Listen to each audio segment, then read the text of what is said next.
ያከብራሉ፣ የገቡበትን ያከብራሉ። ስለዚህ ግብፅን በራሳቸው አሰያየም ሲኦል ተብላለች። በሊቃውንት አነጋገር ነው። ግብፅ ወሰማያ ለግብፅ ሲኦል ግብፅን ሲኦል ብሏታልና ግብፅ የሲኦል ናት ማለት ነው፣ ምሳሌዋ ማለት ነው። እንደገና ደግሞ ከግብፅ መውጣት ማለት ደግሞ ከባርነት ወደ ነፃነት መውጣት ወይም መሻገር ማለት ነው። የትኛው ነው ከባርነት ወደ ነፃነት? ጌታችን በመስቀል ላይ ተሰቅሎ ከሲኦል አውጥቶ ወደ ገነት መልሶልናል። ምን ማለት ነው?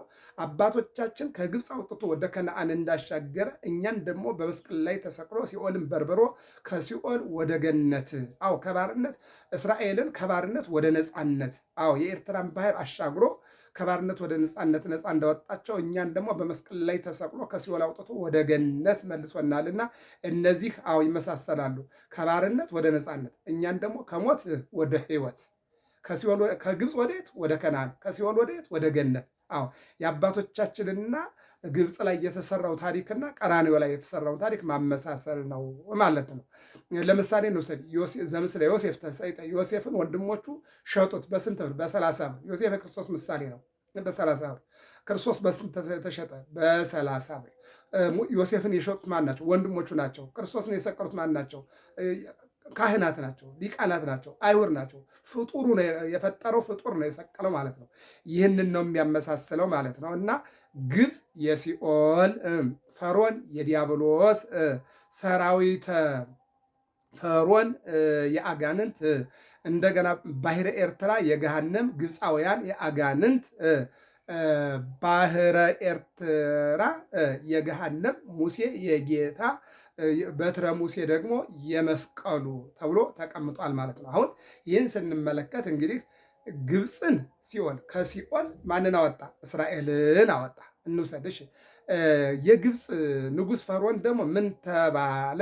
የዲያብሎስ ተባለ። ጌታ ደግሞ በመስቀል ላይ ተሰቅሎ ዲያብሎስን አስሮ ሲኦልን በርብሮ ነፍሳትን ወደ ገነት አሻገረ ማለት ነው። እንግዲህ ቀጥሎ ግብፃውያን የአጋንንት ናቸው። እነዚህ ክርስቶስን ስቀለው ስቀለው ስቀለው ሲሉ የነበሩ አይሁድ ደግሞ የአጋንንት ናቸው። እንደገና ደግሞ ባሕረ ኤርትራ የገሃነም ነው። ባሕረ ኤርትራ ማለት ነው።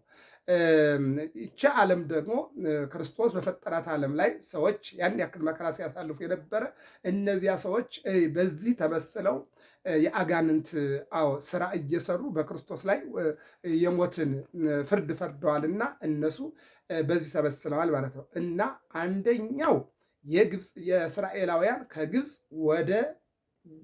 ወደ ከነዓን ከሞት ወደ ሕይወት ከባርነት ወደ ነፃነት ኤርትራን ከፍሎ በደረቅ አሻግሮ ከዲያብሎስ ማለት ከፈርዖን አውጥቶ ከፈርዖን ሰራዊት ለይቶ ፈርዖንና ሰራዊቱን ወደ ኤርትራ ባህር ከቶ እነሱን በሙሴ በትር ውሃው ተከፍሎላቸው ተሻግረዋል። ስለዚህ ሙሴ የወልደ እግዚአብሔር በትሩ የመስቀል እንደሆነ ሁሉ መድኃኔ ዓለም በቀራንዮ ተሰቅሎ በሙሴ በትር ሳይሆን በተሰቀለበት መስቀል ስጋውን ቆርሶ ደሙን አፍስሶ ሲኦልን በርብሮ ገነትን ከፍቶ እነሆ ሕዝቡን ወደ ከባርነት ወደ ነፃነት አሻግሯል ማለት ነው። ስለዚህ ማዕዶት ማለት መሻገር ማለት ነው። መሻገር ማለት እንግዲህ ቅድም እንዳልነው በብዙ አይነት ሊባል ይችላል። ለምሳሌ ገበሬ ሲያርስ ውሎ ከማሳ ወንዙን ተሻግሮ ወደ ቤቱ ሊገባ ይችላል።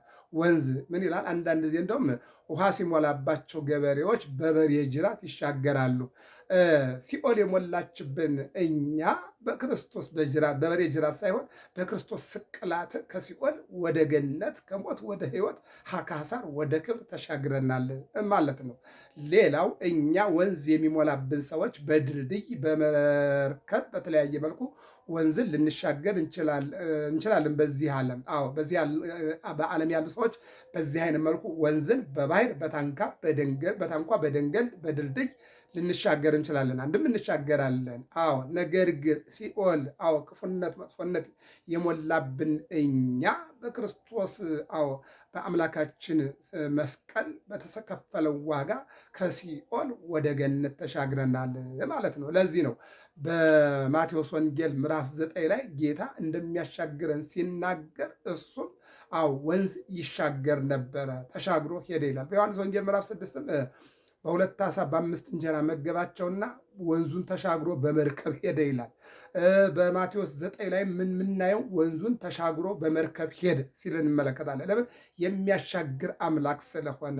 እንደውም በማቴዎስ ወንጌል ምዕራፍ 8 ላይ ሐዋርያት አብረውት ገብተው ነፋሱ ባህሩን መታው፣ ባህሩ ወደ ማዕበልነት ተቀየረ፣ መርከቧ ከመንገድ ተጓጎለች። በዚህን ጊዜ ንቃ ሊቅ አድነን ከመ ንሙት፣ እንዳንሞት አድነን ብለው ሐዋርያት ሲጮሁ እናንተ እምነት የጎደላችሁ አብሮ አለ ጌታችን ያድነናል ብላችሁ በእኔ ለምን አትተማመኑም ብሎ ገሰጻ ለባህር፣ ባህሩ ገሰጸው፣ ማዕበሉን ዝም እንዲል አደረገው።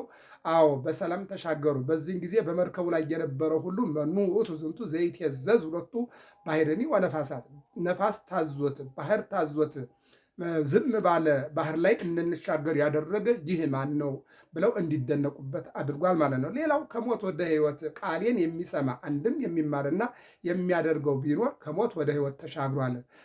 ቃሌን የሚሰማ ሥጋዬን የበላ ደሜን የጠጣ ከኔ ጋር የሚኖር ቢሞት እንኳን ሕያው ነው ይልና አንድ ጥቅስ እናንብና እንጨርሰው። ዮሐንስ ወንጌል ምዕራፍ 5 ቁጥር 24 ላይ ጌታችን መድኃኒታችን ኢየሱስ ክርስቶስ የዮሐንስ ወንጌል ምዕራፍ 5 ቁጥር 24 ላይ ጌታችን ኢየሱስ ክርስቶስ አስቀድሞ እንደተናገረው በዮሐንስ ወንጌል ምዕራፍ 5 ላይ ላነበውና ቃሉን እንግዲህ ሁላችንም ይህንን ቃል እያየን ከክርስቶስ ጋር መኖር እውነት እውነት እላችኋለሁ እውነት እውነት እላችኋለሁ ቃሌን የሚሰማ የላከኝንም የሚያምን የዘላለም ሕይወት አለው፣ ከሞት ወደ ሕይወት ተሻገረ እንጂ ወደ ፍርድ አይመጣም። አለቀ። ቃሌን የሚሰማ አያችሁት? ቃሌን የሚሰማ የላከኝን የሚያምን የዘላለም ሕይወት አለው፣ ከሞት ወደ ሕይወት ተሻገረ እንጂ ወደ ፍርድ አይመጣም።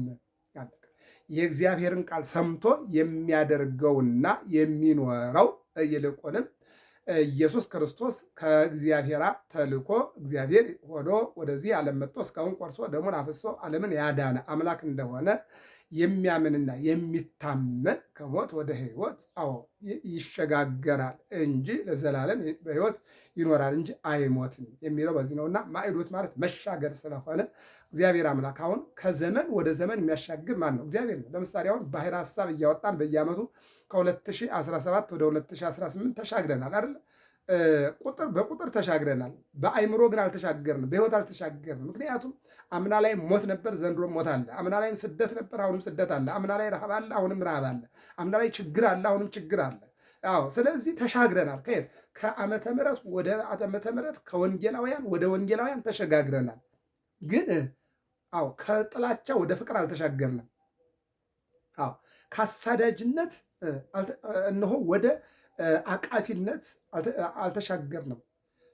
ይልቁንም ደግሞ ከገዳይነት ወደ አዳኝነት፣ ወደ ይቅርታ አልተሻገርንም። ከዘረኝነት፣ ከጎጠኝነት፣ ከጉቦኛነት፣ ከሙሰኛነት ወደ ሰው መሆን አልተሻገርንም። እዚያው ነው። ትናንትም ይገል ነበር፣ ዛሬም ይገላል። ትናንትናም ይሰርቅ ነበር፣ ዛሬም ይሰርቃል።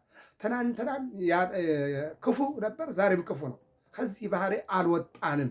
ትናንትም አሳዳጅ፣ ዛሬም አሳዳጅ፣ ትናንትም ገዳይ፣ ዛሬም ገዳይ እዛ ውስጥ ላይ ነው ያለ ነው።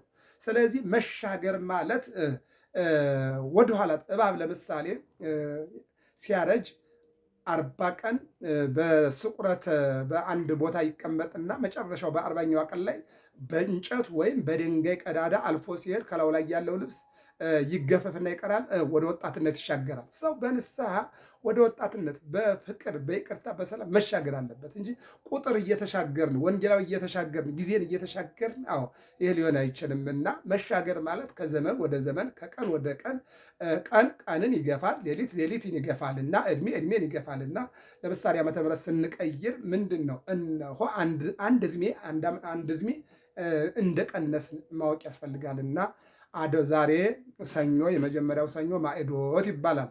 እንግዲህ ከአብይ ጾም ወደ ፋሲካ፣ ከስቅለት ወደ ትንሣኤ ያሸጋገረን አምላክ ከጥላቻ ወደ ፍቅር፣ ከሞት ወደ ሕይወት፣ ከባርነት ወደ ነፃነት፣ ከክፉነት ወደ ደግነት፣ ከገዳይነት ወደ አዳኝነት፣ ከአሳዳጅነት ወደ አቃፊነት፣ ከመጥፎነት ወደ ጥሩነት እንዲቀይረንና እንዲያሻግረን የአምላካችን የእግዚአብሔር መልካም ፈቃድ ይሁንልን። ገብረ መስቀል ሚዲያ ነው። ሰብስክራይብ፣ ላይክ፣ ሸር፣ ፎሎ አድርጉ። እንማማር። ሰላም እግዚአብሔር ከሁላችን ጋር ይሁን። ወስብሐት ለእግዚአብሔር።